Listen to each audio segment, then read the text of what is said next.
junto con mis compañeros, vamos a hablar sobre el COVID-19. Entonces, para esto, recordar un poco el año pasado, ¿no? Que es cuando empezó toda esta, al comienzo fue una epidemia y luego se volvió pandemia. Entonces, esta enfermedad, en realidad, el COVID-19, va a estar causada por un virus. Este virus es conocido como el SARS-CoV-2, pero como ya venía diciéndoles, el SARS-CoV-2 no es el primero que ha aparecido, no es que recién haya aparecido el año pasado, no. Ha tenido algunos pininos hace mucho tiempo. Entonces, un poco de la historia es que más o menos el año pasado un médico detectó que muchos pacientes tenían episodios de neumonía en la ciudad de Wuhan, China. Pero esta neumonía tenía algo muy especial, como ven aquí, tenía algunas características, ¿no? Como por ejemplo que los síntomas se daban más en las vías respiratorias altas, así como también la capacidad de infectividad, la diseminación era muy rápida y infectaba a una gran cantidad de población, ¿no? Una gran cantidad de gente. Además, se vio que también este virus, esta enfermedad, esta supuesta neumonía en ese entonces, se diseminaba de persona a persona, ¿no? Y algunos pacientes también tenían algunas enfermedades de las vías bajas. Entonces, toda esta sintomatología y signos van a constituir lo que era un síndrome, ¿no? Y es por eso que a este conjunto de sintomatologías le pusieron el síndrome agudo respiratorio severo, ¿no? Y es por ello que se la llamó el SARS-CoV-2 a lo que es este virus, ¿no? Que ocasiona el COVID-19. Acá puse la imagen de una célula humana, que eso ya posteriormente lo va a hablar mi compañero, solamente para hacer una introducción de que el responsable de que el SARS-CoV-2 entre a nuestras células es la ECA2, ¿no? Que los receptores de ECA2, los que van a hacer ese contacto con una de las partes del virus. Eso ya lo va a explicar mi compañero posteriormente en lo que es patogeneidad. Ahora, hablando ya en sí de la etiología, es muy importante conocerlo para de esta manera saber cómo actuar. Es por ello que más o menos en el año 2003, inicios del 2003, finales del 2002, se dio un pequeño brote, ¿no? En este caso, también los pacientes tenían una sintomatología, así como, por ejemplo, neumonía y todo ello. Pero, según lo que estaba leyendo, esto más o menos se dio porque hubo una conferencia en la que asistieron muchos, por así decirlo, muchas personas importantes de varios países, y fue justamente ahí donde justamente los invitados a esta conferencia presentaban una sintomatología así muy común, ¿no? Y posteriormente se dio a la conclusión de que esto había sido una zoonosis, ¿no? Que quería decir que, por ejemplo, hubo un animal en este caso que tenía el reservorio del virus, en este caso que solamente era el SARS-CoV, y hubo un transmisor, ¿no? Un agente intermediario que hizo ese vínculo entre el animal reservorio y el humano en este caso. Ese animal intermediario eran las civetas. Posteriormente, en el 2012 más o menos, también apareció otra epidemia que era causado por el MERS-CoV, ¿no? Que era pues un síndrome respiratorio que se dio en el Medio Oriente, ¿no? A eso resalta su nombre, en el 2012. Y también, en este caso había sido una zoonosis, pues el intermediario en este caso eran los camellos, ¿no? Entonces el contacto del humano con los camellos hacía pues que de esa manera sí se diseminara o se transmitiera lo que era el virus. Ahora, en el 2019, lo que pasó el año pasado, de verdad, aún se está estudiando esto, así que con seguridad no se podría decir o no se ha determinado cuál ha sido el agente intermediario.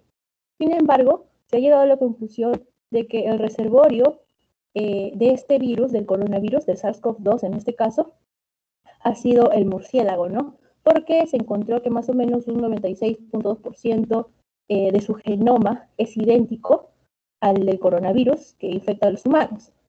Entonces, aquí también les he traído, para no olvidar un poco epidemiología, donde nos hablaban de la triada ecológica, ¿no? Que iba a comprender lo que era el agente, el huésped y el ambiente, ¿no? todo ello va a interferir en que se dé una enfermedad en este caso. Bueno, allá, como les decía, no se sabe cuál es el agente intermediario. Muchos dicen pues que justamente como se dio el brote en Wuhan, en China, y en ese lugar había un mercado de mariscos, muchos suponen que ese era la gente al estar en contacto con el mercado de mariscos, al consumir todo ello, ahí se había como que adquirido el virus, ¿no? Son teorías nada más. Ahora, aquí les he traído una micrografía electrónica de transmisión, donde se puede ver una cepa de coronavirus, no exactamente el SARS-CoV-2, sino un coronavirus que se detectó en animales, en este caso, donde se puede ver pues, que son grandes y van a tener membranas intracelulares también, ¿no? Y van a tener una cápside helicoidal. Además, algo que caracteriza a estos virus, que va a ser que tienen un genoma de ARN lineal monocatenario positivo, que va a funcionar como un ARN mensajero. En cuanto a la transmisión, lo vamos a ver también después, así que lo voy a dejar en stand-by eso. Y como ya les venía comentando, algunas especies de relevancia médica, como el SARS-CoV, el SARS-CoV-2 y el MERS, ¿no? Bueno, acá les he traído ya en sí para hablar del virus, que como ya lo han leído tal vez, no es un virus que recién ha aparecido, ¿no? Lo podemos encontrar incluso en el Murray. Si hablas tu Murray de micro, lo vas a encontrar ahí a toda la familia de los coronavirus. Este pertenece al orden de los nidovirales, a la familia de los Coronaviridae y a la subfamilia de los Coronavirinae. Esta familia va a tener especialmente 4 géneros, ¿no? Están los alfa, coronavirus, los beta, los delta y los gamma. El SARS-CoV-2, al igual que el MERS y muchos otros virus que van a causar también problemas gastrointestinales, se van a encontrar en la clasificación en el género de los beta coronavirus, ¿no? Los cuales son bien infecciosos y son los más peligrosos de la familia. Como pueden ver aquí, la estructura del coronavirus, del SARS-CoV-2, perdón, tiene proteínas, ¿no? En toda su estructura. Por ejemplo, tiene la proteína S de Spike, que son las espículas, no sé si se puede ver mi puntero. La proteína S Spike, que va a favorecer el ingreso del virus hacia las células, ¿no? Esto va a determinar lo que es la patogeneidad del virus en este caso. Además, tenemos en la membrana algunas proteínas M, que va a favorecer lo que es la estabilidad del virus, ¿no? Y va a evitar que el virus sea fagocitado también por algunos macrófagos. También vamos a encontrar proteínas dentro del núcleo, proteínas E de la envoltura, que van a estar junto con las proteínas M en la membrana, ¿no? También vamos a encontrar lo que es la proteína de la nucleocápside, ¿no? La nucleoproteína N, que pues va a actuar al momento de la replicación y va a funcionar en este momento la replicación como va a formar lo que es el nucleocápside helicoidal dentro de la célula a la que va a infectar este virus, ¿no?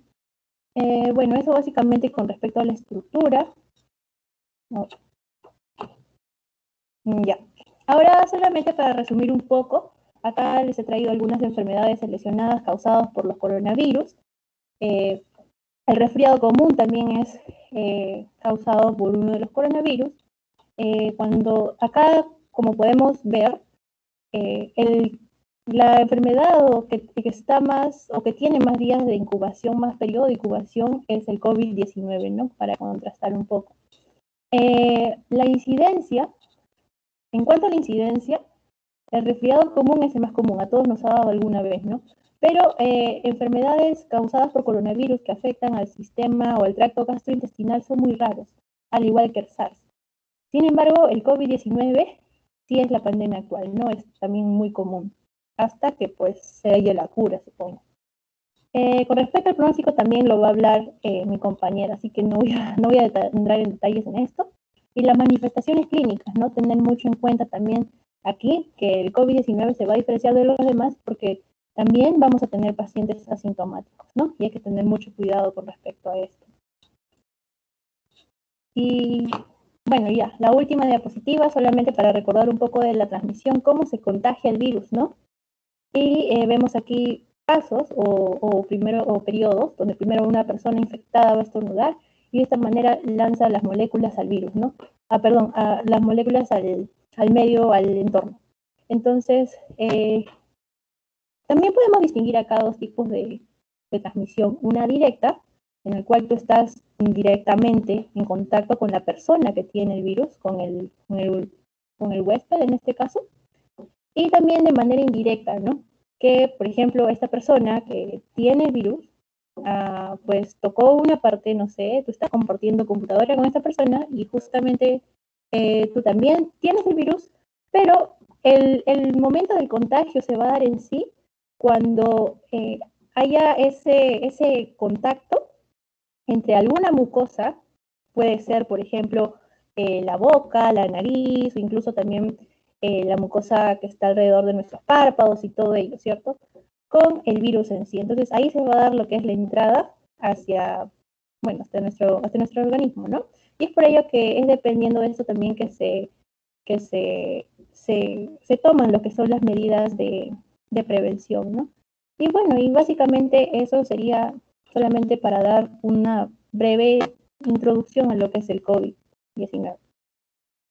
Ya, y no olvidar que cada persona puede infectar o contagiar en promedio a 2 o 3 personas, ¿no? Lo cual nos hace pensar, pues, que es una enfermedad que se disemina muy rápido. Y bueno, eso sería todo. Gracias.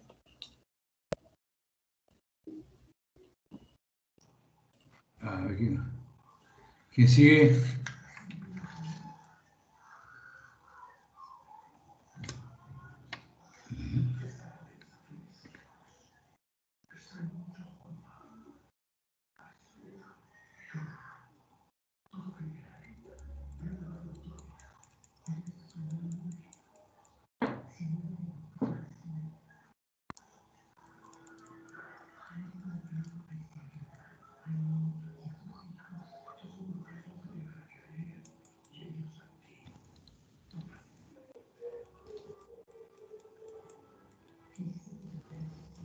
¿Se ve, doctor? Hola, ya, comienza, Joaquín. Se ve, ¿no? Ya. Ya un ratito. A mí me ha tocado lo que es... Un ratito está cargando.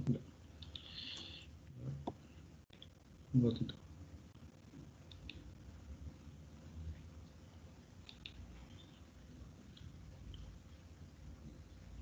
Ya. A mí me ha tocado la parte de estadística, ¿no? Entonces, sabemos que el COVID es una enfermedad actual nueva, ¿no? Que ha cobrado muchas vidas humanas, ¿no? Y ha infectado a mucha gente, ¿no? Entonces, la parte de estadística resulta fundamental para más o menos controlar, ¿no? Controlar en lo que podamos el crecimiento del virus, ¿no? Por eso he sacado fuentes del Centro Nacional de Epidemiología, Prevención y Control de Enfermedades y otras fuentes más. A ver. Ujú. Ya, mira, para empezar, vamos a ver los casos globales, ¿no? En el mundo hay aproximadamente 29.689.000 casos, ¿no? Y de muertes hay 937.000 casos. Entonces, vemos que hay un montón de muertes, ¿no? Y los países con más casos por regiones son, bueno, ya sabemos esto, ¿no? Estados Unidos, India, Brasil, Rusia y Perú en el quinto lugar, ¿no? Luego vienen otros países, bueno, Sudamérica es un país, en América están muchos casos, ¿no? Estados Unidos, Brasil, por ejemplo, Perú, Colombia, México. América ha sido una región, un continente muy afectado por este virus, ¿no? Justamente por la ineficiencia o que no estamos tan preparados, ¿no? A nivel de salud pública, ¿no? O a nivel de camas, etcétera. Y acá vemos, por ejemplo, y no necesariamente es por eso, por ejemplo, Estados Unidos es un país muy preparado, pero que no ha sabido tener una buena prevención, ¿no? Y bueno, no ha sabido llevar políticas adecuadas y esto ha perjudicado al país, ¿no? Acá vemos las muertes, ¿no? Las muertes le lidera Estados Unidos, Brasil, India, México, etcétera, ¿no? Seguimos. Ahora, el contexto, ¿no? El 31 de diciembre del 2019, en la provincia de Hubei, China, se informó, ¿no? Un caso, como dijo Lucero, ¿no? Un caso de neumonía con etiología desconocida. Bueno, la OMS lo declaró que el brote era una emergencia de salud pública, ¿no? El 30 de enero. Eh, se critica mucho la OMS porque la OMS declaró que era una pandemia un poco tiempo tarde, ¿no? Se dice que ya sabía los casos de China, pero lo declaró muy tarde. aun cuando esta epidemia, esta pandemia ya tenía las características de ser una. Y eso se le critica mucho, ¿no?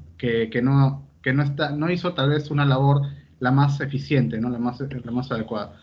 Vamos al mundo. En el mundo, por ejemplo, este es al 29 de agosto del 2020, hace unos días.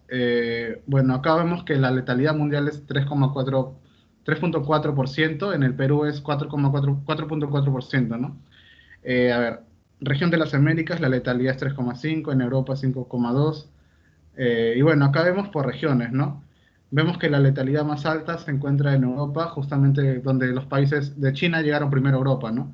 Es normal que tengan una letalidad tan alta, y en América también es una letalidad alta, ¿no? Es interesante notar que África tiene muchos casos, pero su letalidad como región no es sumamente alta. Este es un recuadro como el primero que vimos, que bueno, pero está en el quinto lugar. Acá vemos que somos en el país, somos el más alto de muertes por millón, ¿no? 915 muertes por millón de habitantes. Si comparamos con otros países, no les llevamos por bastante, por 300 muertes por millón. ¿Qué más? Casos por millón, 21.000, que sí estamos, por ejemplo, fallecidos, la letalidad es 4,21%, ¿no? Pero sabemos que, por ejemplo, en el mundo debe ser 3,4, o sea, estamos, eh, hemos superado la letalidad en sí que deberíamos tener, ¿no? La promedio. Bueno, recordemos también que cada región, cada país analiza en su contexto propio. Y bueno, las pruebas, los recuperados y los casos por millón, ¿no? 21.000 casos por millón. Seguimos. Acá vemos más o menos lo que es los casos por regiones, ¿no? En el caso, por ejemplo, ¿qué porcentaje de positividad hay en Amazonas? Del total de pruebas, el 20,3. Los más altos, ¿cuáles serían? Callao, la región de Lima Metropolitana, Lambayeque, ¿no? Sabemos que estas regiones todavía algunas se han decretado en cuarentena, ¿no? Para evitar el contagio. Y las que son menores, ¿cuáles son? Apurímac, por ejemplo. Apurímac es la menor de todas, ¿no? Las que siempre da menores casos. Ahora, esto es el número de casos positivos en el Perú diariamente, ¿no? Vemos, por ejemplo, que ha habido un pico, luego ha habido como una meseta, o el rebrote y otra como que ha bajado. Ahora, esto no es confiable, ¿por qué? Porque esto solamente estamos hablando de casos, o sea, sabemos que los casos dependen de las pruebas que se hagan, ¿no? A más pruebas, más casos, y puede ser, ¿no? Entonces no es muy confiable porque en días diferentes se hacen diferentes pruebas, ¿no? Entonces no es como para tanto medir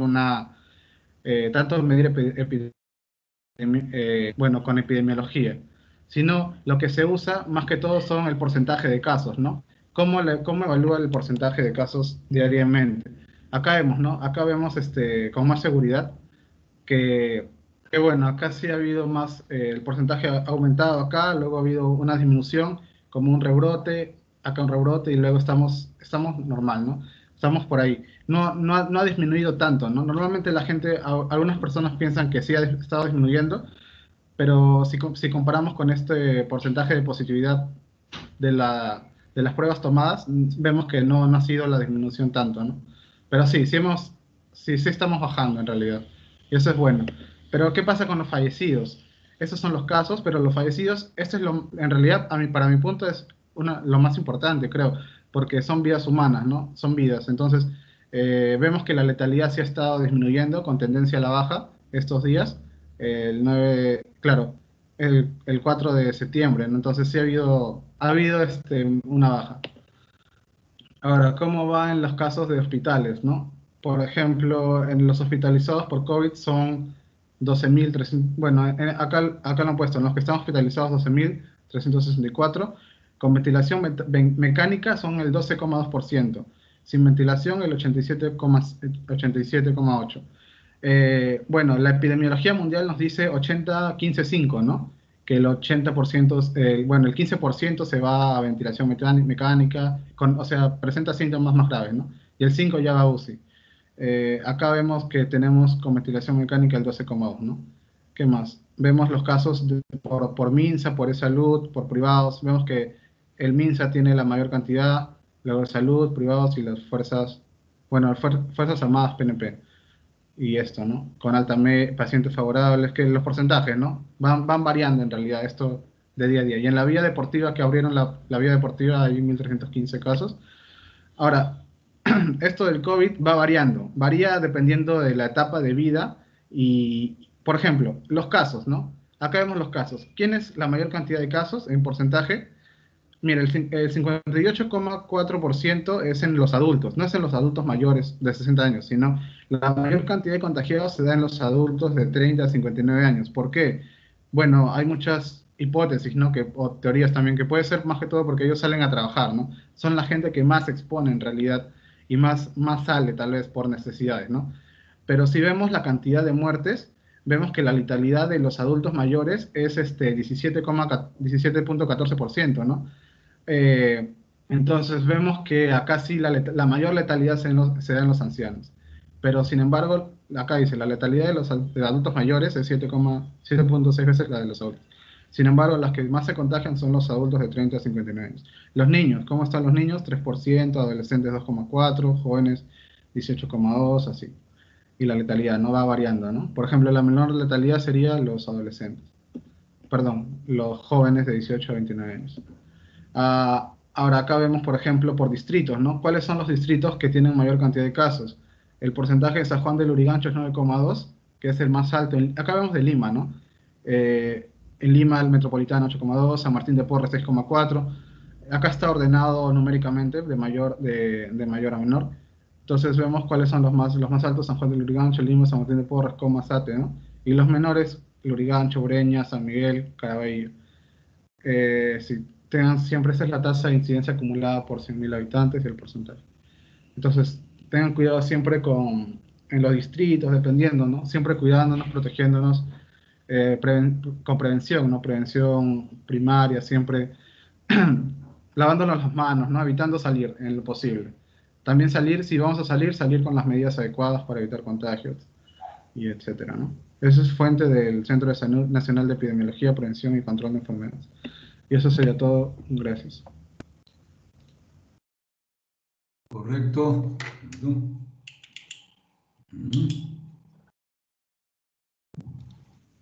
Siguiente.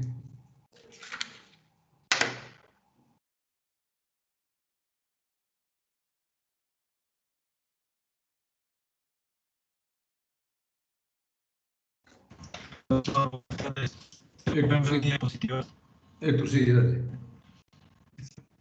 Ok, voy a iniciar la presentación. Buenas tardes, doctor Herbert. Buenas tardes, compañeros. Voy a hablar sobre la histopatología del COVID-19. Quería comentar que, el COVID produce muchas patologías y mientras más tiempo pasa, mientras más estudios se haga, pues se descubren más complicaciones. Pero debido al tiempo, voy a hablar sobre 4 patologías: sobre el daño alveolar difuso, sobre la fibrosis aguda, la neumonía organizada y la trombosis. Primero comenzaré con el daño alveolar difuso. Acá en este esquema podemos ver que el daño alveolar difuso pues tiene 4 fases: una fase exudativa, una fase transitoria, una fase proliferativa y una fase fibrótica. Y van a haber una serie de complicaciones, desde cambios estructurales de los alvéolos. Por ejemplo, comienza primero con un edema, luego se va a formar una membrana hialina, después inflamación y bueno, por último va a haber fibrosis, una fibroplasia. Ya, primero voy a comenzar explicando sobre el edema. Esto es una imagen de un alvéolo sano. Se pueden ver acá los neumocitos tipo 2, los neumocitos tipo 1, los vasos sanguíneos. Y bueno, cuando llega el virus a la luz alveolar, el virus tiene una proteína en su membrana que se llama proteína Spike y se va a adherir a un receptor de ECA2 que se va a encontrar en los neumocitos tipo 2. Cuando se se acoplan, el virus pues va a entrar a la célula y va a producir apoptosis y va a destruir el epitelio alveolar. Poco a poco va a destruir el epitelio alveolar y va a disminuir va a aumentar la permeabilidad de la membrana alveolo-capilar. Acá se puede ver pues que el plasma es de color amarillo, ¿no? Entonces va a aumentar la permeabilidad de la membrana alveolo capilar y el plasma va a entrar, va a haber exudado dentro de la luz alveolar. También van a entrar proteínas, van a entrar células, linfocitos, neutrófilos. Estos van a liberar una serie de factores que van a inhibir la sustancia surfactante del neumocito tipo 2 y puede ocasionar un colapso. Acá, como se puede apreciar mejor, pues está todo amarillo debido al exudado y hay daño en el epitelio alveolar. Y esa es la primera parte, que es edema. Luego se va a formar una membrana hialina que va a estar conformada por fibrina y detritus, que son restos celulares pues, de los neumocitos tipo 1 y tipo 2. Esta membrana pues, va a servir como base para que, bueno, primero quiero aclarar que el daño alveolar difuso no es exclusivo del COVID, sino que hay muchas patologías que pueden producir daño alveolar difuso. Y esta membrana pues sirve como para que en un futuro haya un aumento, una hiperplasia de estos neumocitos tipo 2 y estos neumocitos tipo 2 se transformen en tipo 1 y hay una recuperación del epitelio, en caso de que el paciente se recupere. Luego habrá inflamación. La inflamación se va a encontrar en el intersticio. Como se puede observar acá, van a haber células inflamatorias y como les había comentado hace un rato, pues esta membrana hialina sirve como base para los neumocitos tipo 2. Todos estos son neumocitos tipo 2. Y dentro van a haber macrófagos pues, que van a fagocitar la membrana hialina. Y eso en caso de que el paciente logre superar esa patología. No estoy hablando del COVID, sino puede ser otra patología también que produzca daño alveolar difuso. Acá vemos un corte histológico donde se aprecia, este es el parénquima pulmonar, los alveolos, los tabiques alveolares, se pueden observar que son delgados, ¿no? Pero cuando vamos a ver, por ejemplo, un corte histológico de un paciente con COVID, esto lo he sacado de un artículo, vemos que dentro no hay células inflamatorias, las células inflamatorias se van a encontrar en el intersticio, se puede observar también edema en el intersticio, va a estar engrosado y acá va a haber una membrana hialina de color rosado oscuro. No sé si se puede observar bien mi puntero, voy a poner puntero láser, disculpe doctor. Está claro. Ya, doctor. Ahora sí mejor, un puntero láser. Ya. Y se ve acá esta membrana hialina color rosada, que como les comenté sirve de base para luego regenerar ese epitelio alveolar. Acá se puede apreciar mejor la membrana hialina. Y pues luego sigue una fibroplasia, ¿no? Que va a haber un aumento de tejido fibrótico que si bien en primera instancia se puede solucionar debido a los fármacos, al tratamiento, pero en caso de que no se pueda solucionar, pues puede estabilizarse esa fibrosis, pero va a producir una cicatriz. Y si en caso de que no ocurra esta estabilización, pues va a progresar, va a haber una fibrosis progresiva y pues todo el epitelio, perdón, todo el parénquima pulmonar va a llenarse de tejido fibrótico, como en esta lámina de acá. Todo esto azul es tejido fibrótico. Esto es de un paciente con COVID, que está lleno de tejido fibrótico, todo el tejido intersticial, los tabiques alveolares. Y esto puede producir una insuficiencia respiratoria. Ahora, fibrosis aguda y neumonía organizada. Primero sobre fibrosis aguda. Aunque no parezca, esto es también un corte histológico de parénquima pulmonar, y acá hay alvéolos, solo que estos alvéolos van a estar llenos de macrófagos, llenos de estas zonas rosadas, son fibrina, la luz del alvéolo va a estar lleno de fibrina y de macrófagos. Acá no se aprecia muy bien, pero en esta lámina se aprecia mejor. Acá ven la fibrina y acá están los macrófagos que van a estar fagocitando esta fibrina. También los macrófagos, como el macrófago CD169, tiene función antiviral, así que también va a fagocitar a los virus. Van a fagocitar a la fibrina. En la neumonía organizada, pues esta es otra patología donde se observa bastantes fibroblastos. Se pueden observar células alargadas. Por ejemplo, acá hay una célula alargada, pero dentro de la luz alveolar vamos a observar estos nódulos, una especie de nódulos, donde hay bastantes fibroblastos y fibrocitos. Acá, bueno, acá no se aprecia muy bien, porque acá recién está comenzando, pero depende del estadio. Por ejemplo, en esta lámina se aprecia mucho mejor. Acá hay bastantes, acá hay un alveolo, y aquí hay bastantes nódulos. Acá hay otro nódulo, acá hay otro nódulo, y están llenos de fibroblastos, fibrocitos. Y estos, pues cuando se van a organizar, van a producir fibrosis. Último, pues alteraciones vasculares, como el daño endotelial, pues puede producir trombosis, ya que al lesionarse el endotelio va a producir que se active el sistema de coagulación, de depósitos plaquetarios, y van a ser los trombos, ¿no? El daño endotelial puede ser ocasionado por una lesión intracelular, por el SARS-CoV-2, por el virus, o también por el factor de necrosis tumoral y la interleucina 1. Este es otro corte histológico donde se observan los alveolos, y estos nódulos, pequeños nódulos acá, azules, son los trombos.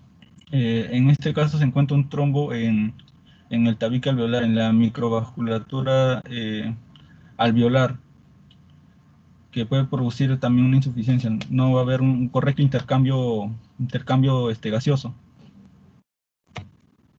Pues se observa mucho mejor, un mayor aumento. Acá hay un trombo, esto que está coloreado de azul, que se encuentra entre los tabiques interalveolares. Eso sería todo, doctor. Correcto. Ya. Doctor, disculpe, no le di mi apellido, creo. Aikachi, No, sí, con Héctor. Azonco. Sí, doctor. Claro, sí, ya está. Ahí te veo.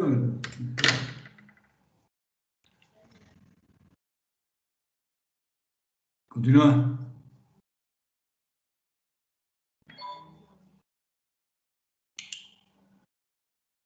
¿Se ve mi pantalla?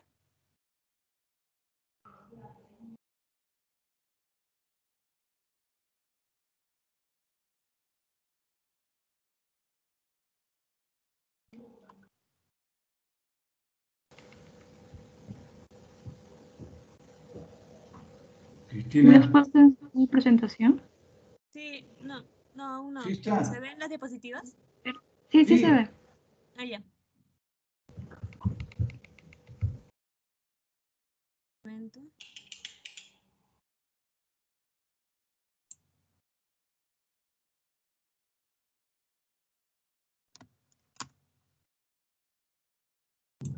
Ya. ¿Se ve, verdad? Sí. Ya. Buenas noches. Mi nombre es Cristina Baltasar Carcas y voy a hablarles sobre las manifestaciones clínicas del COVID.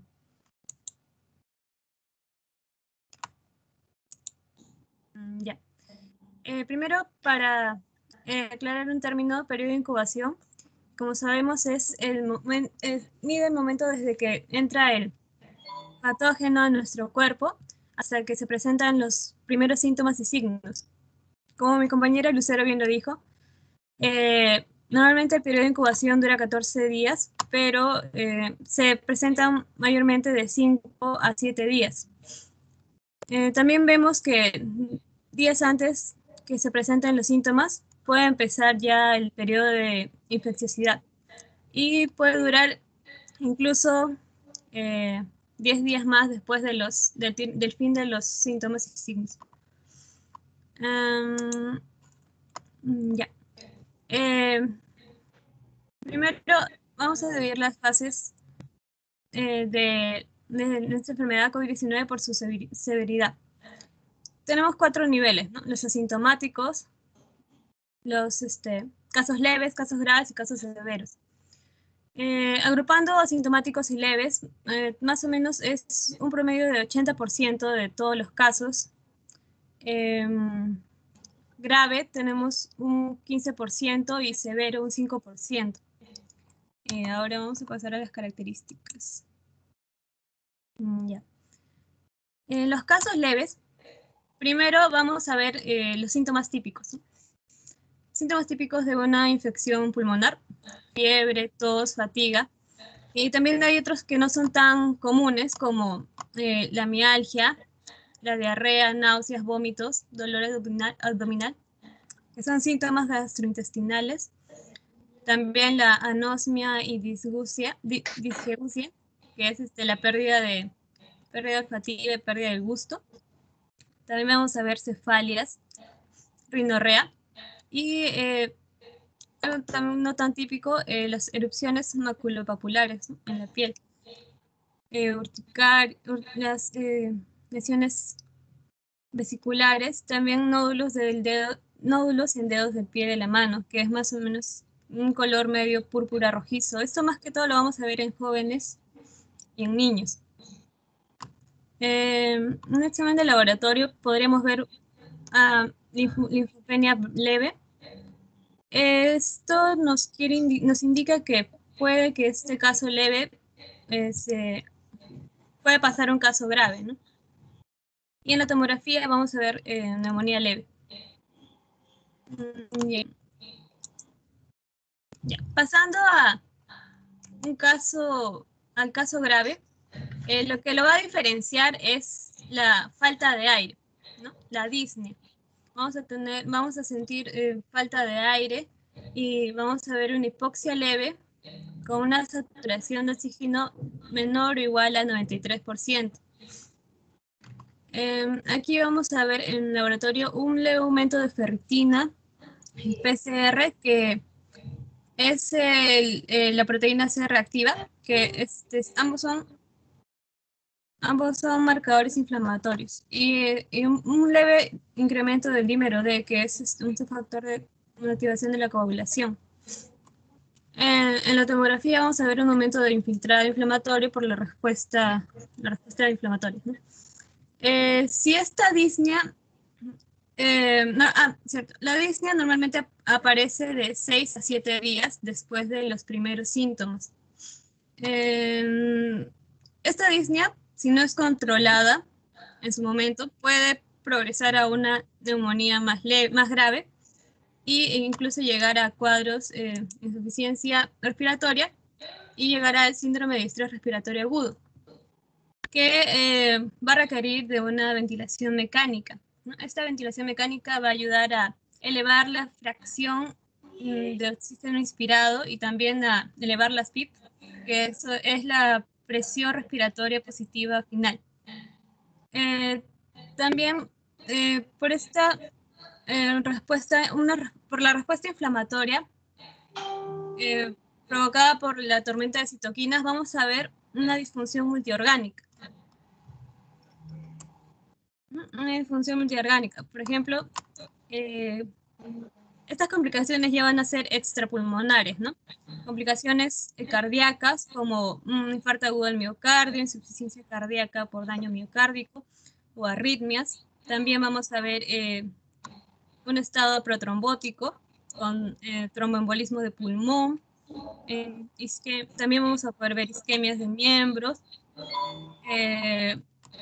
daños renales como la insuficiencia renal aguda. En complicaciones neurológicas también vamos a ver confusión mental, convulsiones, accidentes cerebrovasculares. ¿Sí? Sí. Bueno, vamos a ver todo esto debido más que todo a dos eventos, ¿no? Que es uno, la respuesta inflamatoria de nuestro propio cuerpo, y también que estos tejidos, estos órganos van a presentar el receptor de ECA, ¿no? De enzima convertidora de angiotensina 2. Y que es donde va a juntarse la proteína S del SARS-CoV-2. Ya. Como mencionaba nuestro compañero Joaquín, vamos a ver mayor mortalidad en adultos mayores, ¿no? La tasa de letalidad. Y también vamos a verlo en personas con comorbilidades. Las características que, por ejemplo, en niños y en adultos, o en adultos mayores, sobre todo, el cuadro de gravedad de sus manifestaciones clínicas es debido a la respuesta inmune, ¿no? Los niños tienen un sistema inmune menos desarrollado y por eso su respuesta va a ser más leve. En cambio, en los adultos ya el desarrollo del sistema va a tener una respuesta mucho más intensa. Y también con respecto a los receptores indicados, los niños van a tener menor cantidad y los adultos mayor cantidad. Aquí vamos a ver también en exámenes de laboratorio un cuadro de linfopenia, ¿no? Esto se va a ver en el 90% de los casos de casos críticos. También vamos a ver un aumento de ferritina, PCR, interleucina 6 y otras, que son marcadores inflamatorios. También un incremento de dímero D y fibrinógeno por la coagulación y un aumento de transaminasas que nos quiere indicar también daños hepáticos. Eso es todo. Ok.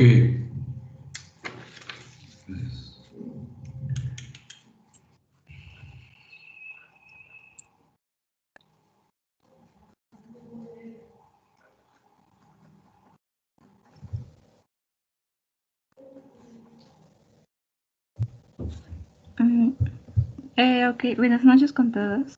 Ya. Doctor y compañeros, yo voy a hablar acerca del tratamiento frente al SARS-CoV-2. Y bueno, en sí actualmente no hay terapias específicas que hayan sido aprobadas para tratar esta enfermedad, pero una de las estrategias que han estado realizando es reutilizar medicamentos que ya han sido aprobados, que se sabe que actúan tanto en diferentes etapas de la infección, como también ya saben la respuesta del huésped, como que lo pueden ya ir prediciendo. Para esto vamos a ver ciertos medicamentos en los cuales van a llegar a inhibir la entrada del virus. Van a llegar a inhibir la entrada del virus, como también van a inhibir a la ARN polimerasa viral y también van a inhibir a las proteasas. Bueno, sabemos que el SARS-CoV-2, a través de su proteína Spike, se va a unir a otras dos proteínas que se van a encontrar expresadas en la superficie del huésped, de la célula huésped, que sería el AC2, la enzima convertidora de angiotensina 2, y la serina proteasa, que es también denominada con este código. La proteína Spike, esta proteína viral, se va a dividir en dos subunidades, la S y la S2. La S1 va a interactuarse con esta enzima, con esta proteína, y la S2 se va a llegar a subdividir un poco más y van a ser activadas mediante la serina proteasa. Estos dos procesos de unión van a dar como resultado la fusión de la membrana viral con la de la célula huésped. Estas interacciones con una gran afinidad van a ser importantes para que el virus pueda entrar a la célula, y conocer todos estos procesos va a ayudar a darle un tratamiento para el COVID-19. Anteriormente ya se había demostrado que la cloroquina influye negativamente en esta unión de entrada, ya que va a interferir en la glucosilación terminal de la angiotensina 2, de la enzima convertidora de angiotensina 2. Y también otro fármaco sería la nafamostat y el camostat, que ya son inhibidores clínicamente probados que van a inhibir a la serina proteasa y han llegado a demostrar una fuerte eficacia contra en los coronavirus, en el caso del MERS-CoV-2, disculpe. Los beta coronavirus, tanto los SARS-CoV como el MERS-CoV, van a penetrar a la célula huésped. ¿Y cómo lo van a hacer? Lo van a hacer mediante la endocitosis. Estos virus van a formar vesículas citoplasmáticas, en las cuales la vamos a denominar endosomas, y va a tener adentro a los viriones. Otro tratamiento sería, otro medicamento sería el imatinib, el cual va a bloquear esta entrada endocítica. Además, después de haber formado estas vesículas, va a haber una acidificación endosomática, y esto va a ser inhibida por ciertos fármacos, como también la cloroquina y en su máxima expresión la hidroxicloroquina. Con respecto, en esta etapa ya entraríamos a la proteólisis viral, en la cual va a liberar el ARN viral en el citoplasma de la célula huésped, y la maquinaria del huésped, de la persona, va a ser utilizada por este virus para poder traducir sus proteínas. Y en este proceso va a ser fundamental dos enzimas muy importantes, que serían las proteasas 3-CLPRO y la PLRO. Y esas también van a ser indicadas, que van a ser, la primera va a ser inhibida por el lopinavir y el ritonavir, la cual son vendidos bajo el nombre de Caletra, y ya se sabe que va a inhibir a estas proteasas. Y ya está, como ya les decía, tratan de reutilizar medicamentos, por eso, ya que ha sido aprobado para el tratamiento del VIH, que también contienen estas proteasas. Además, también se llegó a comprobar que el disulfiram va a inhibir también a la proteasa PLPRO. Luego seguimos en la replicación viral en este proceso, en la cual va a constar de una serie de componentes que van a incluir a la ARN polimerasa dependiente de ARN viral, que va a ser representada con RDRP, y como también de la helicasa. En este caso, el remdesivir, que va a ser un agente antiviral, va a ser capaz de incorporarse en el ARN viral por medio de este ARN polimerasa, el RDRP. En todo esto va a causar una detención en la síntesis del ARN viral. También se conoce al favipiravir, el cual ya ha sido aprobado en China por su gran eficacia contra la influenza, y es un sustrato del RDRP, y por este aspecto va a inhibir su actividad. Otro medicamento sería la ciclosporina, que es un fármaco inmunosupresor que también está aprobado y se suele usar mucho en las enfermedades de Crohn, una de ellas, y va a interferir con las interacciones proteicas, y por lo tanto también va a afectar la replicación viral. También se dice que su efecto puede ser doble, ya que también va a actuar tanto como contra el virus, como también con la respuesta de la hiperinflamación. Con respecto a este punto, sabemos que una respuesta de citocina coordinada, controlada, equilibrada, va a ser fundamental para que la respuesta inmune del paciente sea eficaz. Pero si hay una respuesta desregulada, puede llegar a conducir a una condición hiperinflamatoria en ciertos pacientes. Se ha demostrado que los casos graves de COVID van a tener niveles altos de citoquinas proinflamatorias, como la interleucina 6. Y en su plasma, se llegó a comparar en su plasma, y este tiene más cantidad a comparación de los que no llegaron a tener este estadio. También se ha demostrado que los anticuerpos monoclonales contra el receptor de interleucina 6, como los medicamentos de sarilumab y tocilizumab, van a mejorar los síntomas clínicos en pacientes graves de COVID-19. Con respecto a las terapias de investigación, se siguen investigando varios ensayos clínicos para poder promover el desarrollo y la investigación de fármacos antivirales. Pero han salido ensayos donde, por ejemplo, la cloroquina y la hidroxicloroquina tienen resultados contradictorios, ya sea van a ser un poco los resultados confusos, debido a que hay diferencias en el momento de la administración de estos, como también al combinarlos con otros medicamentos. Otro medicamento es el lopinavir y el ritonavir, el cual en sí con los estudios no se llegó a observar ningún beneficio en pacientes de COVID grave. Otro sería el apitadil, el cual es un poco esperanzador, ya que va a bloquear la citoquina, va a reducir los niveles del factor de necrosis tumoral, también va a reducir la tos y la disnea. El tocilizumab es un agente receptor anti-interleucina 6 y por lo tanto va a ser utilizado suele ser utilizado en la artritis reumatoide y se están investigando en pacientes en COVID en el estadio grave que pueden presentar niveles altos de interleucina 6. Y por último tenemos al meplazumab, que es un anticuerpo monoclonal, como le decía, que va a ser un anti-CD147 y va a demostrar ha demostrado actividad inhibitoria in vitro contra el SARS-CoV-2. Bueno, esa sería mi exposición. Gracias. Muy bien. ¿Alguien más falta? Úrsula, bueno. Sí, doctor, falta yo. Úrsula Eso, Avilés. ¿dónde estaban los años? Ya, eso. Faltaba eso. Bueno, a mí me tocó hablar, doctor, de exámenes auxiliares en COVID-19.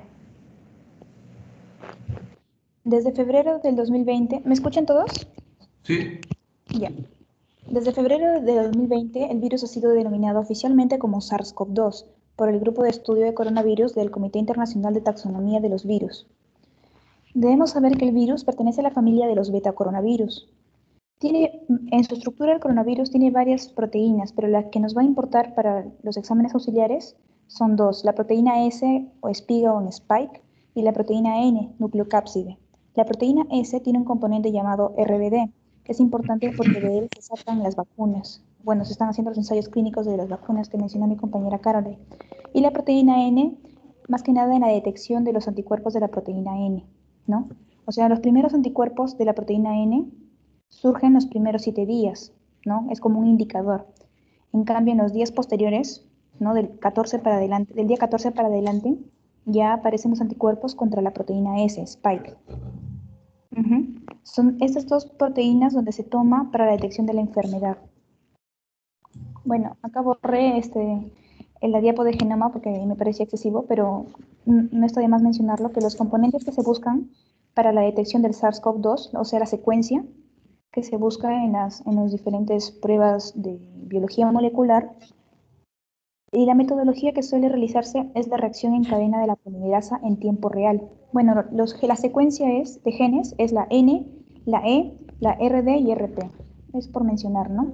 Y bueno, mencionar también que el periodo de incubación toma alrededor de los 14 días, teniendo un promedio de 5 días, según un artículo. Estadios de la enfermedad COVID-19. Bueno, acá podemos ver que tenemos tres fases, ¿no? Infección temprana, fase pulmonar y fase hiperinflamatoria, que es la fase 3. ¿No? En los primeros 7 días de la enfermedad, en lo que se conoce como la etapa de la infección temprana, la carga viral es lo que se tiene en mayor cantidad y la prueba a solicitar, ¿no? Es una prueba molecular. Por eso la importancia de conocer el tiempo de enfermedad del paciente, ¿no? Y por eso se ahonda en esto. El periodo de los asintomáticos es entre 48 a 72 horas antes de que el paciente expuesto previamente inicie el cuadro clínico. Y él ya puede estar contagiando, incluso antes de que inicie el cuadro clínico. Bueno, puse este cuadro más que nada para hacer mención de los síntomas clínicos, pero más que nada de los laboratoriales, ¿no? Bueno, en la infección temprana, en la fase 1, hay un síndrome constitucional, ¿no? Que consta de fiebre, tos, cefalea, alteraciones del olfato, gusto, incluso diarreas.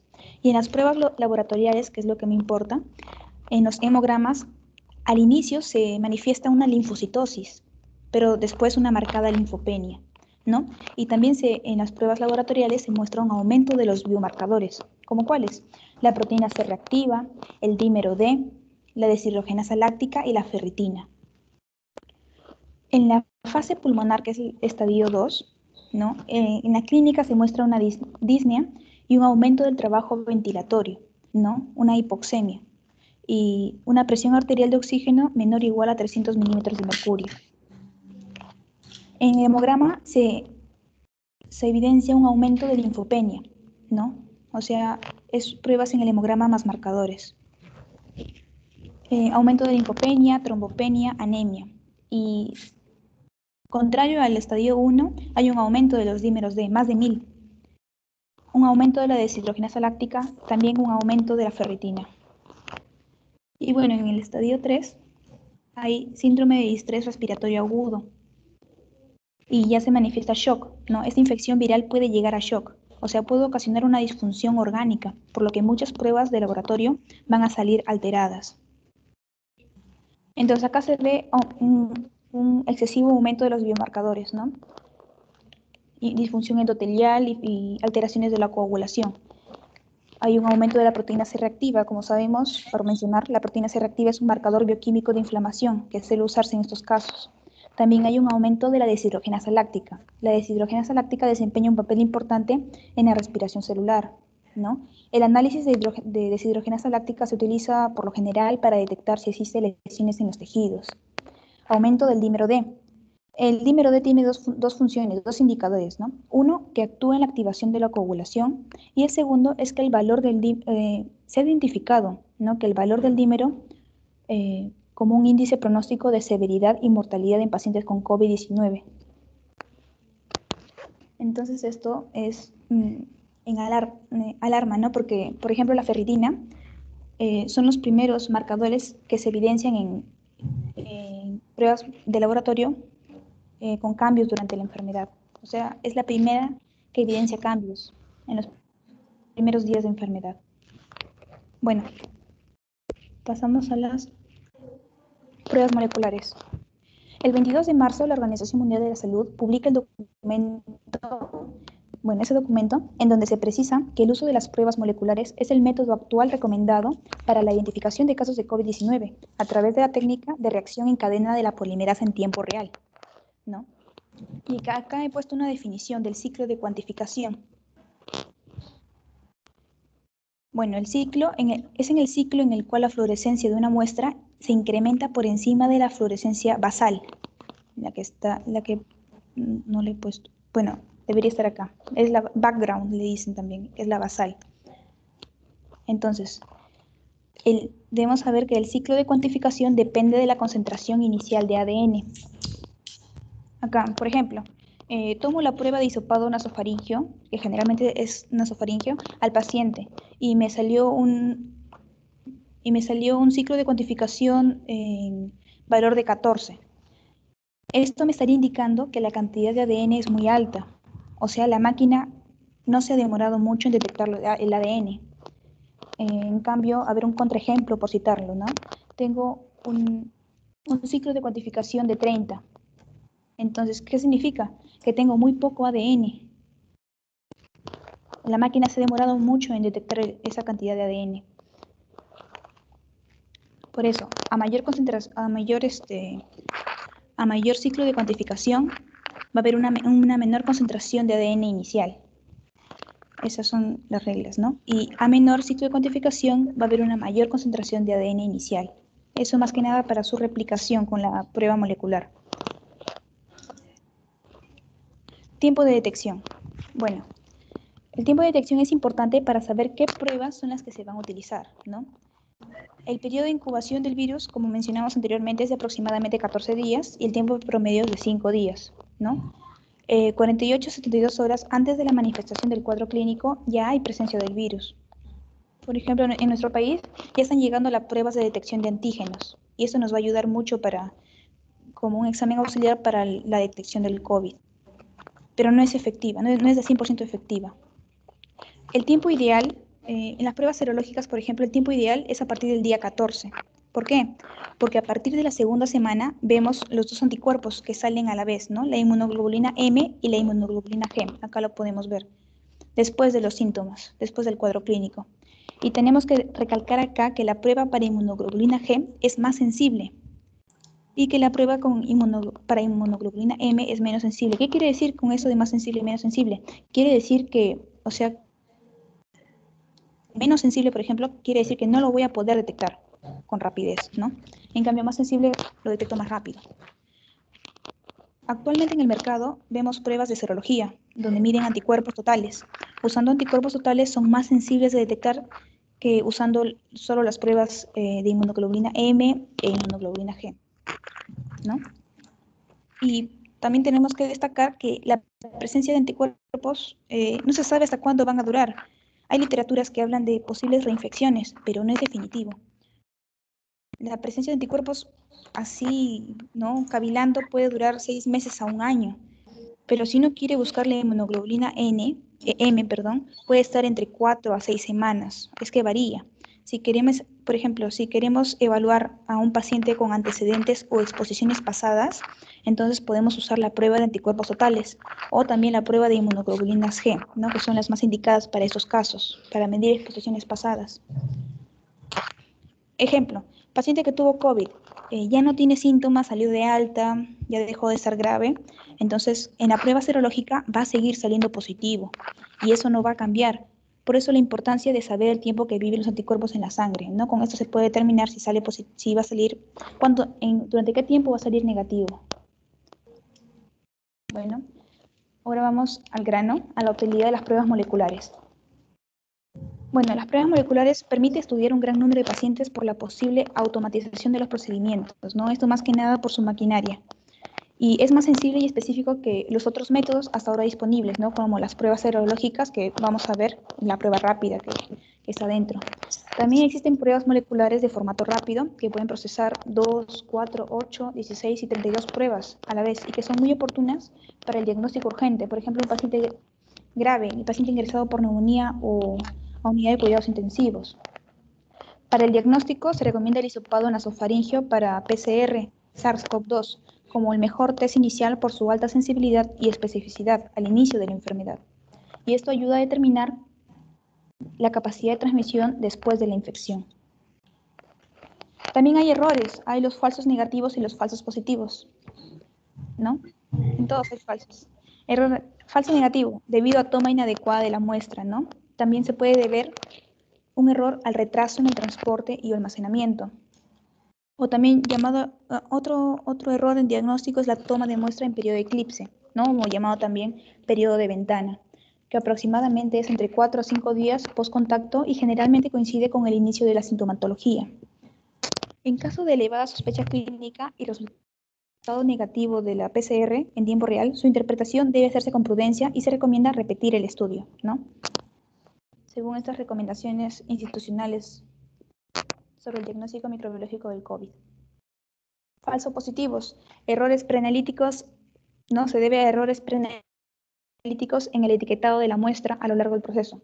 O sea, se han equivocado de paciente. Puede pasar. También la contaminación cruzada entre muestras durante el procesamiento, ¿no? Puede haber una muestra de COVID positivo y otra de negativo, ¿no? Puede haber una contaminación por imprudencia. Bueno, esto es ya por culminando, creo, ¿no? Sí.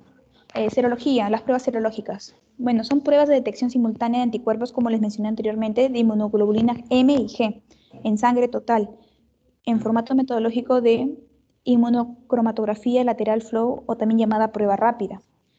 El tiempo de detección de los anticuerpos es de 8 a 33 días después de la aparición de los síntomas. Evidencia de detección de la inmunoglobulina G e inmunoglobulina M a los 5 días. Bueno, esto es importante, las pruebas serológicas para estudios epidemiológicos. Ayudan en la detección de la infección reciente o pasada por COVID-19, sobre todo en casos donde la prueba molecular es negativa a pesar de tener síntomas. La detección del anticuerpo requiere de menos equipamiento que una prueba molecular, es más fácil. Bueno, debiendo precisarse las metodologías de mayor a menor sensibilidad, ¿no? En las serológicas, la quimioluminiscencia, la prueba ELISA y la inmunocromatografía, o llamada también prueba rápida. Bueno, por último, para culminar, esta diapo me basé en la guía rápida para la evaluación, diagnóstico y manejo del paciente COVID de la Sociedad Peruana de Medicina Interna, ¿no? ¿Qué se recomienda? Se recomienda un hisopado del del PCR SARS-CoV-2, ¿no? de la prueba. De no contarse con esta prueba molecular, se recomienda un diagnóstico sindrómico, ¿no? De acuerdo a los síndromes y a los estadios. No se recomienda pruebas serológicas, o sea, las rápidas, para diagnóstico de enfermedad aguda. En ausencia de pruebas moleculares, la presencia de una prueba rápida en un paciente con enfermedad moderada o severa es muy sugestiva de COVID. Una prueba rápida y negativa, sin embargo, no excluye el diagnóstico. Recuerden los falsos negativos. Y, por último, no se recomienda repetir hisopado o pruebas serológicas para descontinuar el aislamiento o regresar al centro laboral. Hay personas que hacen eso. Bueno, eso sería todo. Gracias. Sí. Ok, gracias. Muchachos, nos queda 25. Yo tengo a las 8 de la noche clase con San Marcos. Nos queda un seminario. Simplemente para terminar, en realidad esto de COVID es interesantísimo y está bien explicado por ustedes, ¿no? Simplemente recordar de que uno tiene que tratar al paciente en la fase temprana, no esperar que llegue a la fase final, que es la fase tardía, donde ya el paciente no tiene chance. Como cualquier virus se trata. ¿Y qué es lo que vamos a tratar inicialmente? Ya lo han dicho ustedes, ¿no? El problema tromboembólico, ¿no? Y el problema inflamatorio. Y existen drogas para eso, ¿no? Drogas específicas no hay, pero sí hay drogas para poder tratar. Ya se mencionó la cantidad de drogas, ¿no? Carlos Lai mencionó una cantidad de drogas, incluso hay otras, como que no se mencionó, por la ivermectina, ¿no? Y hay otras drogas más. Inclusive hay otros que agregan antibióticos, porque la posibilidad, ya también se mencionó, de hacer neumonía, que es en los estadios finales. Bien, está interesante, la verdad que está interesantísimo, pero yo quisiera pedirles, por favor, al grupo que sigue, porque ya no tengo más tampoco, ¿no? O quieren ponerlo para el lunes, ¿no? ¿El lunes qué tenemos? Postergarlo. Por eso o lo pueden hacer en media hora.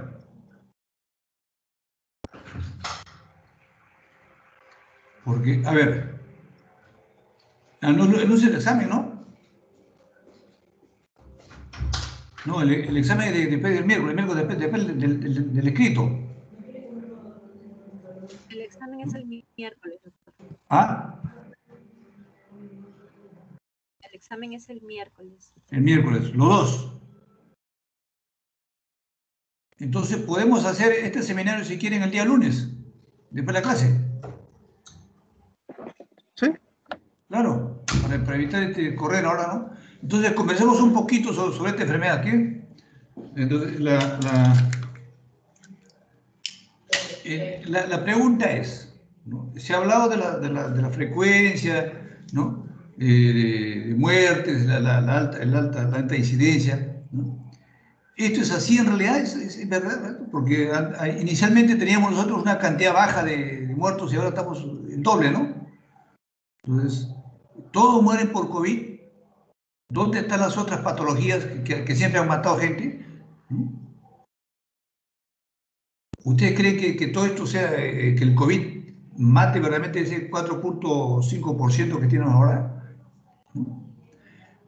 Lo que pasa es que se ha visto, ¿no? De que muchas de estas enfermedades crónicas, degenerativas, como el cáncer, la diabetes, la hipertensión, los infartos, las hemorragias cerebrales, las neumonías bacterianas, etcétera, ¿no? Se complican con COVID y al final es la culpa de COVID, ¿no? Pero, ¿qué ha pasado? ¿Por qué se ha desbordado esta situación en Perú? ¿Cuál cree la razón? ¿También fuera? Por la saturación de los hospitales, doctor. Ya no Ya, correcto, eso es una. Sí, se puede atender con la cultura sanitaria que existe. Ya. ¿Y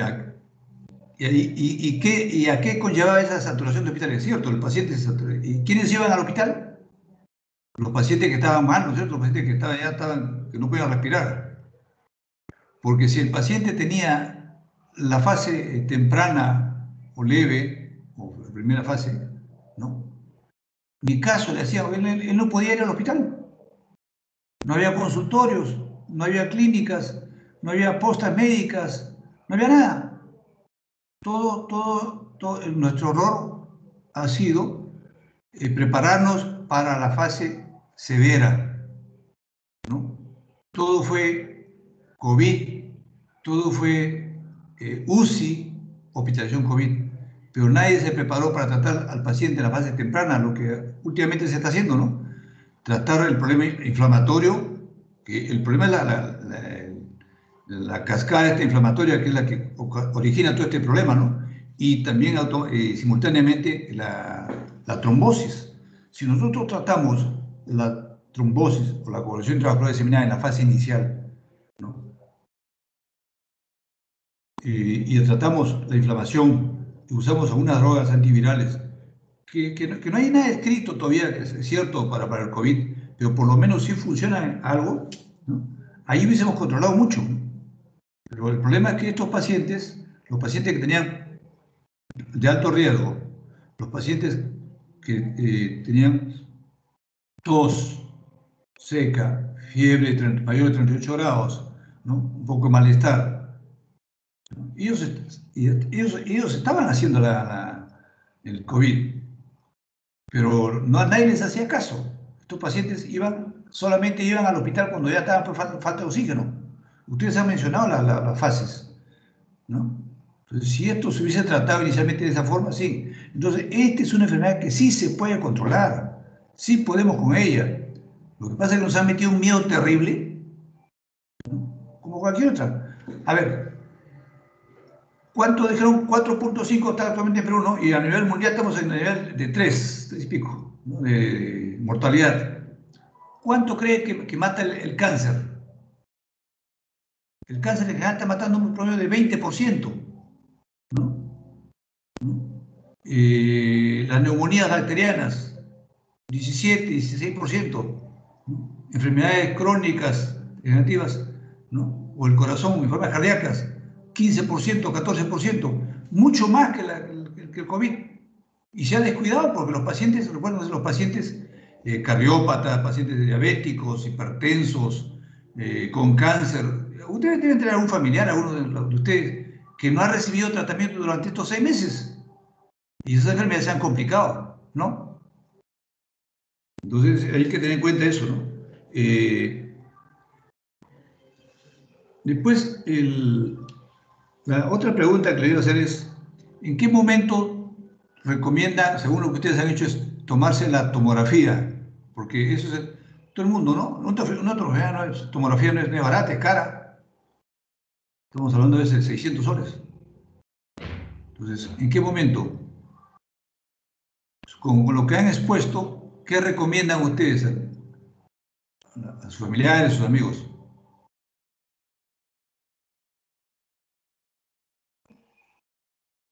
A ver, ¿pregunto?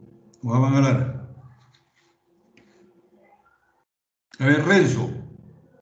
Renzo, ¿qué dices? ¿Qué te pareció? ¿No está Renzo? No está Renzo. A ver, Pedro Luis Almeida. Doctor, discúlpeme. A ver, ¿qué opinas? ¿Qué cosas recomendarías según todo lo que he visto? ¿Qué es lo positivo que has sacado de este seminario? Que te pueda ayudar a conversar con la población, con tu gente, ¿no? ¿Qué le recomendarías? ¿En qué te ha ayudado esto? Bueno, a mí me ayudó, yo me quedo ahí en algunas dudas, porque yo justo quería hacer una preguntita. Pregunta.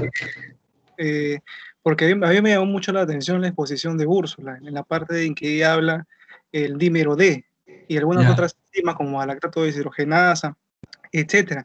Entonces, para mí, con mi conocimiento, entonces lo primero que a mí me suena cuando dicen dímero D es el tromboembolismo pulmonar, porque yo entiendo que el tromboembolismo, ¿no? En general, ¿no? Sobre todo, como el dímero es la degradación de la fibrina, entonces, sobre todo, entonces, cuando me dice Úrsula que esta se eleva, entonces me llama mucho la atención. Entonces, guarda la relación, entonces, ¿por qué pacientes con COVID hacen tromboembolismo o hacen coágulos? Entonces, esa es una importancia porque sobre todo se ha tergiversado mucho de que hubo un tiempo, ¿no? Que decían, tienes COVID, no, tómate un anticoagulante una vez, o ¿no? Entonces me llamó mucho la atención esa parte. Entonces, no sé si podemos conversar ahí un poquito sobre lo que es la coagulación, entonces a eso voy, ¿no? A ver, vamos a aclarar. ¿no? Sí. Tú dices que el paciente con COVID Ajá. y con dímero D te indica que ya tiene problema pulmonar. No. O sea, cuando La semiológicamente, elevación del dímero D te indica que, que el paciente está yendo a una coagulopatía, ¿no es cierto? claro, ajá, Si se más una elevada, sospecha, conforme, ya. claro, una sospecha. Cuando está, recuerdo, más de 500 microgramos por litro, entonces habría que ver, ¿no? Porque se relaciona, hay casos en que el paciente con COVID hace tromboembolismo pulmonar. Entonces, ajá, a eso voy. No, por eso digo, la figura es PT, vale,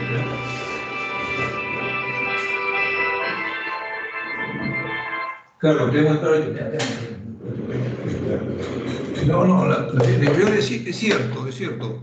El tromboembolismo pulmonar, el paciente hace una coagulación intravascular diseminada, ¿no? Eso es lo que hace. Por eso es que no solamente afecta pulmones, afecta riñón, afecta corazón, porque no he podido hablar de todas las lesiones, ¿no? Pero te da hígado, etcétera, te da microtrombos. Y eso se detectó, recuerda, no sé si ustedes han leído, de que en las 13 primeras necropsias que realizaron en Italia, hasta ahí se creía que esto era un problema netamente de neumonía. Por eso le llaman neumonía por COVID. Así se llamó inicialmente. Mm. Así, por eso todo el mundo decía, es una neumonía, porque el paciente presentaba pues dificultad respiratoria, ¿no? Por tos, fiebre, todas esas cosas. ¿Ya? Y es cierto, el TAC te da una imagen, pues en virus esmerilado, una lesión de este tipo, ¿no? Que es una neumonía.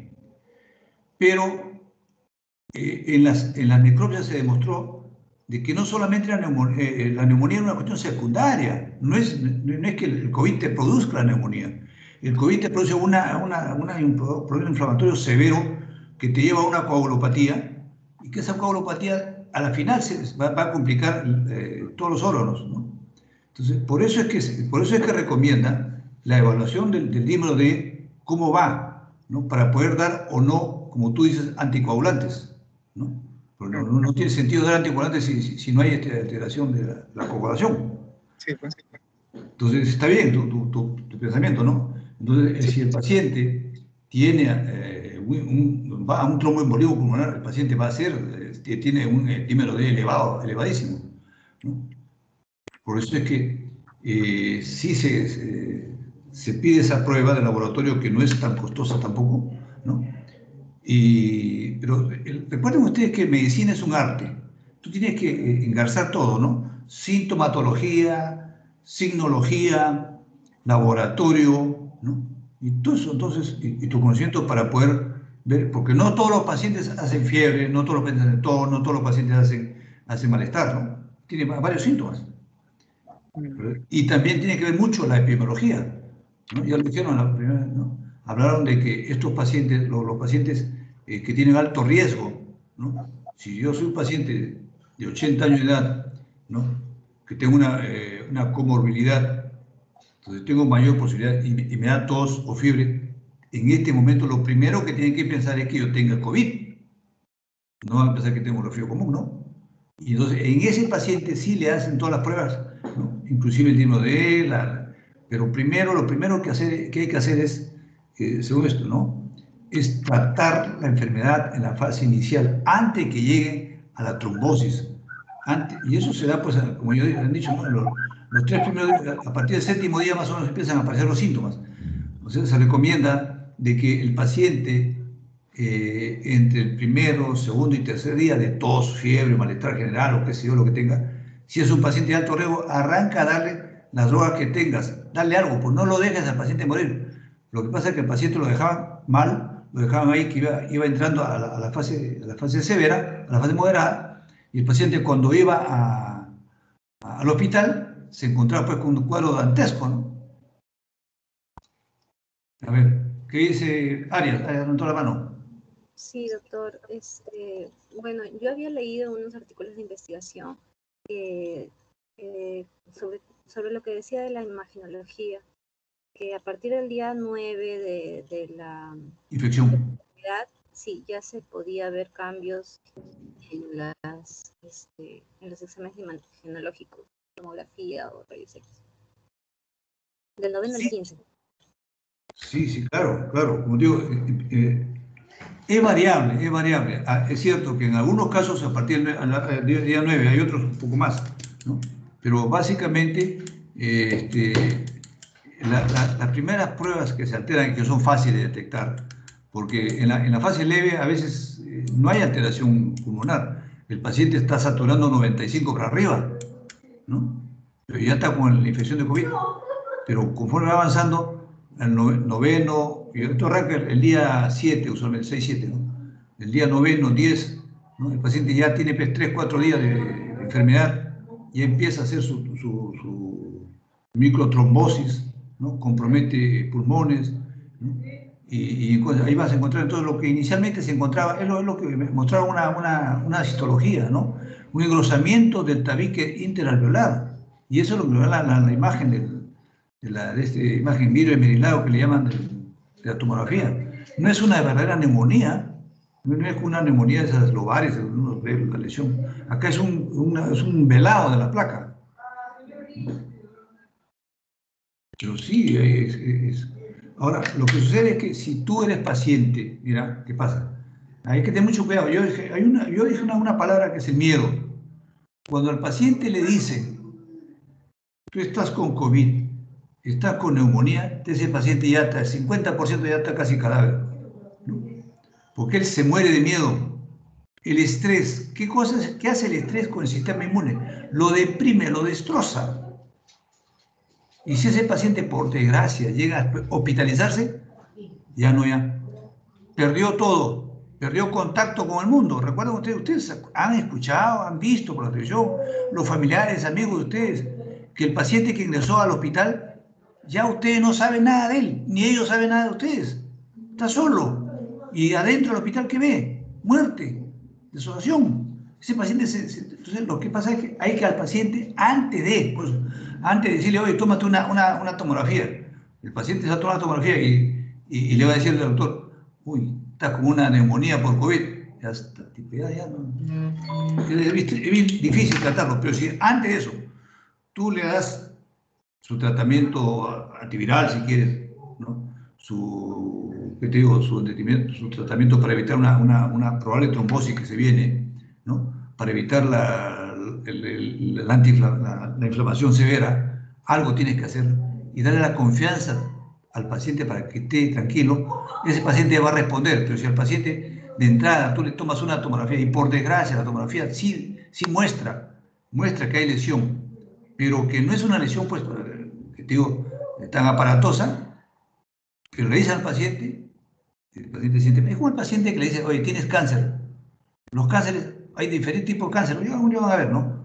Diferentes tipos, no todos los cánceres matan, pero si el paciente dice, estás con COVID, estás con neumonía por COVID, ya ese paciente está muerto.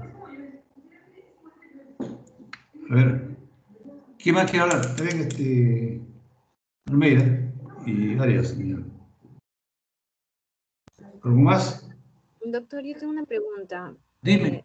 Más o menos en los meses de mayo reportaban en China de dos doctores que habían cambiado de pigmentación de la piel y se refería que había disfunción hepática causada por la enfermedad. No sé, y no he vuelto a ver esta información. No sé si sea alguna información al respecto. Mira, yo la verdad es que yo a los chinos no le creo mucho. Es raro. Los que conocen China, o por lo menos por el mapa, ¿no? Yo estaba en China el año pasado. No, hasta todo el mes de septiembre hasta el primer día de octubre. Felizmente me vine antes, ¿no?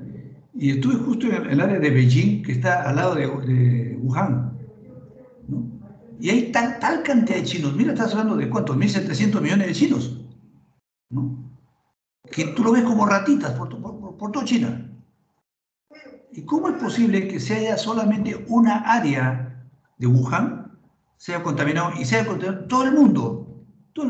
Y menos las ciudades vecinas, que están millones de chinos que circulan todos los días.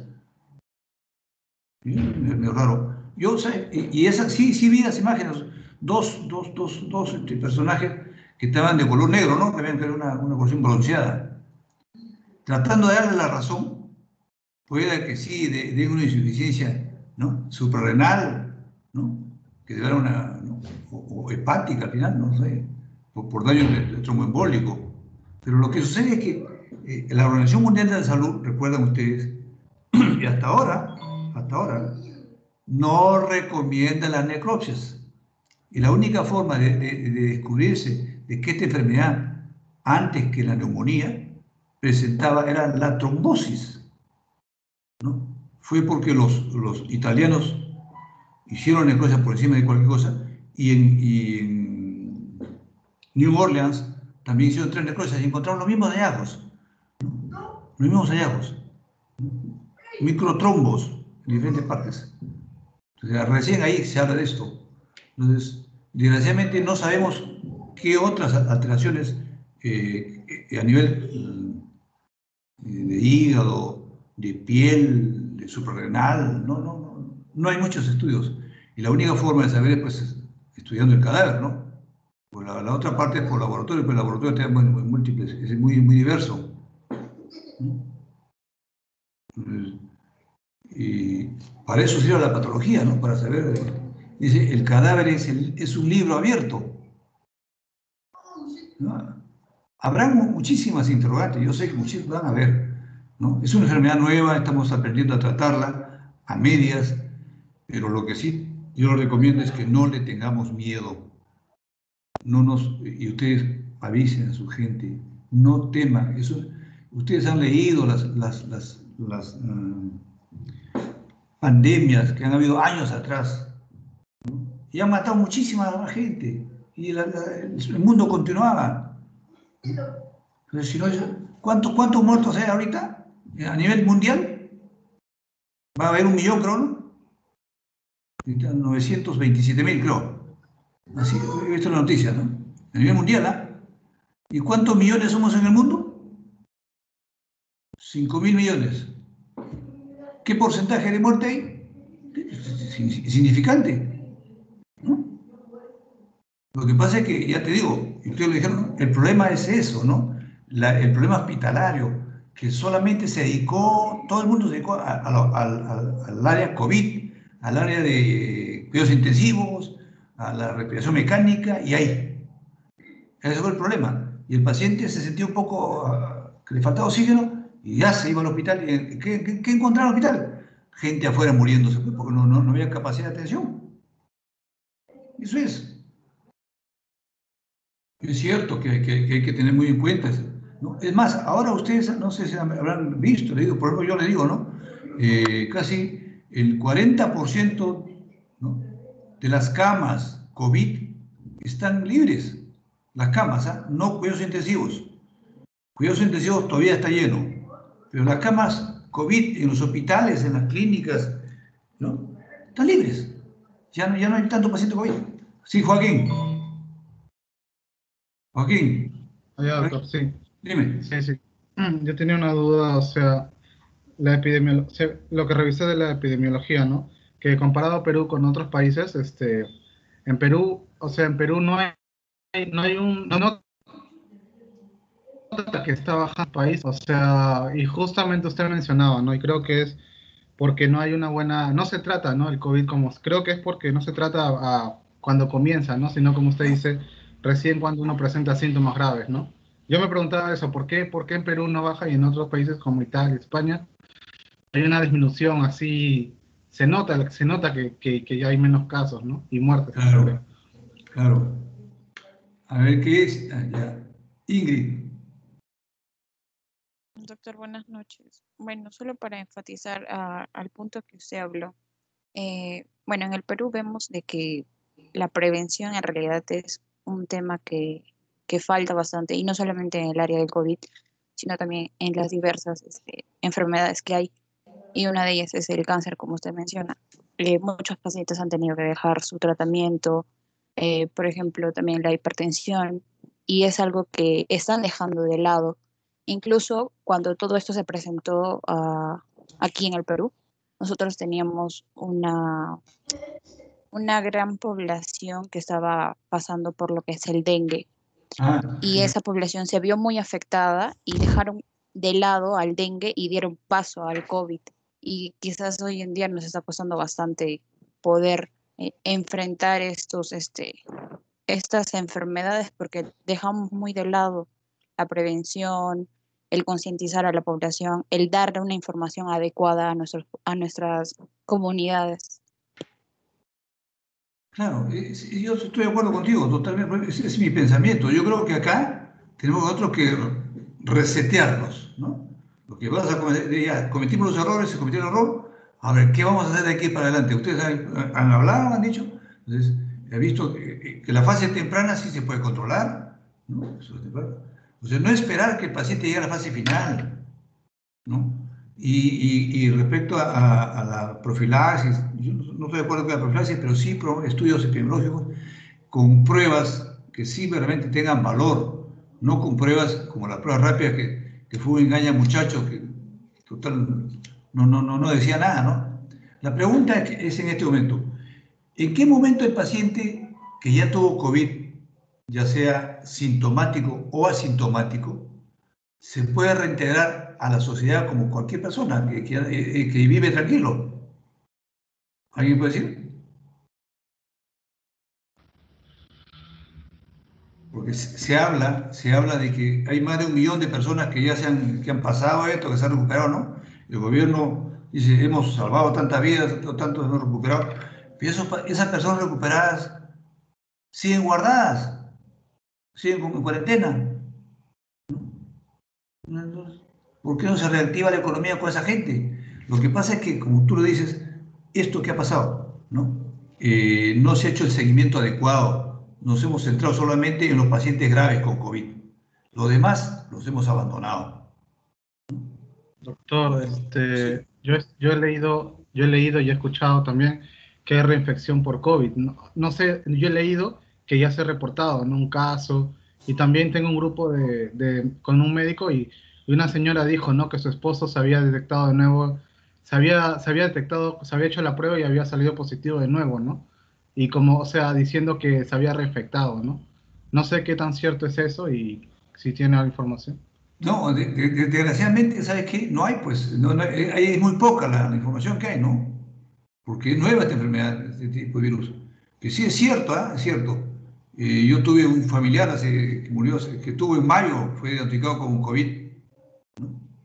Y en mes de julio, fines de julio, volvió a hacer el cuadro severo y se murió. Y sí, estuvo internado con COVID, ¿no? Entonces, salió la prueba positiva, pero él tenía otras enfermedades de fondo. Entonces, por ejemplo, esas enfermedades no fueron tratadas. Entonces, el paciente se murió realmente por una reinfección por COVID o se murió por una enfermedad que no fue tratada, ¿no? Entonces, a ver, una última intervención porque ya sí tengo que entrar, me están llamando de Samarco, ¿eh? A ver quién levantó ahorita la mano. Adriana Miluja. Doctor, quería saber su punto de vista en base a la medicina natural que se está usando bueno, enfrente a a la prevención con COVID en estos momentos. Pues me interesa, a ver, habla. Habla, hija.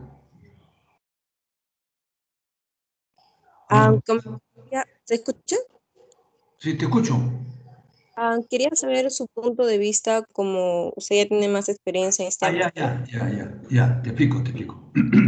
Es cierto, hay medicinas, yo hace unos años yo creo en la medicina natural y me voy a dedicar, terminando de hacer patología, este año con ustedes, el próximo año me dedico a hacer medicina natural, estudiar medicina natural, ¿no? Tengo todavía unos años para estudiar.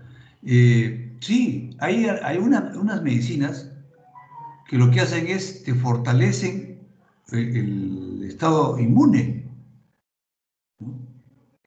Yo tengo un ejemplo, ¿no? Así en 2 minutos, ¿no? Yo conocí a un nativo de Achánicas, hace 3 años atrás, ¿no? A un señor de 90 años que tenía hijos grandes, viejos ya, y tenía un hijo de 1 año, una chica, y el viejito saltaba como mono. Entonces yo le pregunto, ¿y ¿Y usted cuántos años tiene? 90. No puede ser, Leo, 90, yo tengo, voy a cumplir 70 y estoy más oído. ¿Y usted, Leo? Entonces, ¿qué él me dijo, no? Que ellos no vivían, pues, de medicinas externas, ellos solamente de su medicina natural, ¿no? Y él me habló del aceite de copaiba, de la de sangre de grado, del matico, de esas cosas. Y así, bueno, inclusive si ustedes revisan el limón, el ajo, el jengibre, son sustancias que te van a favorecer el desarrollo de tu sistema inmune. Y recuerden ustedes, la pregunta es, ¿por qué el viejo sí es más propenso? Es porque yo le voy a hacer esa clase, me toca la otra semana, ¿no? Ahí le voy a hablar por qué el viejo es más propenso a hacer este problema de COVID y es más riesgoso. Porque su sistema inmune está venido menos, pero si al viejo le das todos los días ajo, jengibre, probablemente leve, ¿no? Yo sí creo que, y hay otras medicinas igual, naturales, que son muy buenas. Y si nosotros vamos a la raíz de todo esto, ¿de dónde salen las medicinas, la gran cantidad de medicinas? ¿De dónde salió la penicilina? ¿De dónde salió la quinina, la hidroxicloroquina?